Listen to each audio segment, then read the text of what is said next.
Good day. My name is Pei Qi, and I'm the fourth and last speaker of the opposition team.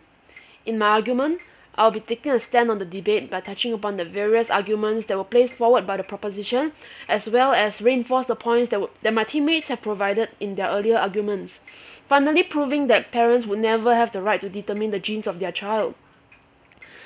Some of the opposition team have stressed that when it comes to tampering with the genes of an unborn child, surely one would know his or her financial limits. However, I would like to put forward a question to the floor. Why are there an increasing number of people that are placed in reformative centers due to the problem of gambling? Clearly, this shows that although most people can generally draw a line when it comes to splurging, there will always be exceptions. Some people are unable to control their urge and will spend beyond their means. Therefore, I would not be surprised if people start spending huge sums of money on genetic modification, even though they clearly do not have the financial stability to do so. I would also like to add my own point to this statement. If people do not plan properly before they spend a fortune on genetic modification, they might suffer in the long run.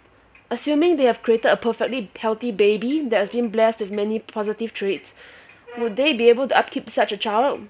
If you have already spent all your money on genetic modification, you wouldn't have the money to take good care of the child. He might eventually fall sick and die. So in the end, all comes to naught. I would like to rebut another point that Izam has mentioned. Izam likened genetic modification to investments, where a child would outdo his competitors and also proclaimed that it was healthy competition. The opposition team would like to stress that a human life should never be a tool for investment. If everyone were to start genetically modifying their child's genes for the sake of long-term returns, there would be no meaning in a child's life anymore. He would just be a money-making tool for his parents and the economy. It is also not fair to the naturally born children where genetically modified ones would always be a step ahead of them just because they have richer parents that can afford that kind of technology. Thus, reinforcing the stand that my second speaker Darshini has mentioned about the growing gap between the rich and the poor, as well as first speaker Chinru's point about human rights. The last point that Izam has mentioned came in the form of a scenario where a woman in the 30s tries to give birth to a child.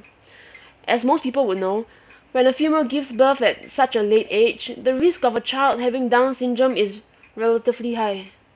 The proposition has mentioned that something like this can be prevented by altering the child's genes to spare the mother and the child the agony of the syndrome. However, the opposition would like to suggest that instead of risking it by giving birth, the mother can always opt for adoption. This is a good idea in two ways. Firstly, it saves the mother a ton of money by not going through genetic modification. Secondly, there are many orphans that need to be adopted such that they would be able to live a normal life. Therefore, it's like killing two birds with one stone. I would like to reiterate the point of my own. Nowadays, animal and even human genes are being spliced into plants and animals. It is terrifying to learn of what would happen if any of such species are released, and as time passes, the genes in them start to mutate into something terrible, thus endangering the entire ecosystem. This applies to the topic at hand, as genetic mutations are unpredictable, and just like what the third opposition speaker Mavisa said, a real-life Incredible Hulk might surface one day. This concludes my debate on why parents should never have the right to genetically modify their child's genes. The harmful effects on society and the environment on the whole do not justify their actions should they choose to do so. Thank you.